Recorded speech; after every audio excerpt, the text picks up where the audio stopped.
Collective bargaining also has broader benefits for the society and community we live in.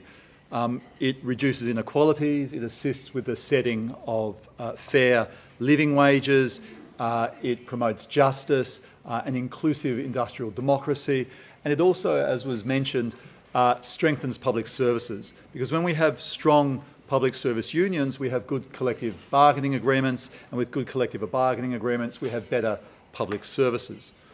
What's not widely understood, and we see this all around the world, is that public service workers are the workers who have the most legal restrictions and are the most denied their legal rights to collective bargaining.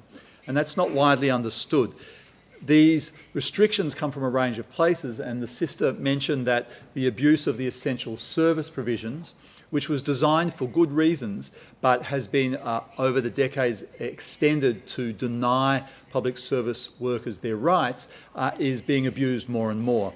We see workers excluded from collective bargaining, we see key rights denied, we see a lack of good faith bargaining, we see legal restrictions, and often a lack of enforcement, and sometimes exacerbated by a lack of labour inspection.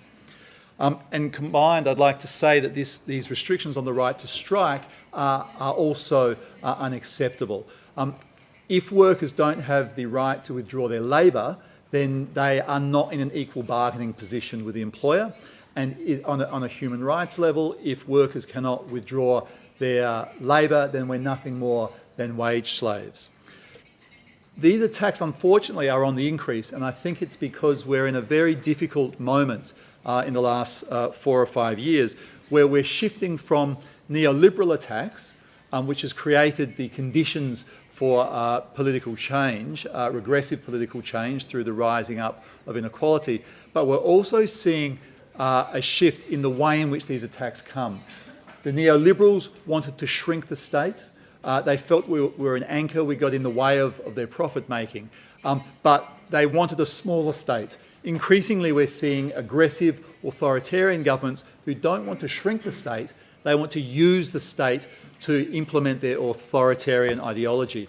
And what that means is that institutions like public service trade unions who defend the independence of the state and who defend the independence of public service workers to do their job without political interference are becoming increasingly targeted. And we need to defend against that and see the attacks on collective bargaining in that light. A number of people have said that strong unions are essential to defend these rights. They are, and it's a virtuous circle.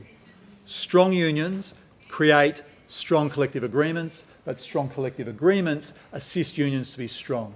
And that is a virtuous circle that we must fight to protect when we're under attack, but we must also guard jealously when we are strong and have those rights. So for all of these reasons, it's a pleasure to be involved in the launch of this study. This study is a vital piece of evidence that assists all of us to defend those rights and to ensure that we keep collective bargaining as strong as possible in the public service. And it's a pleasure to be here to be part of that today. Thank you very much. Muchas gracias, Daniel.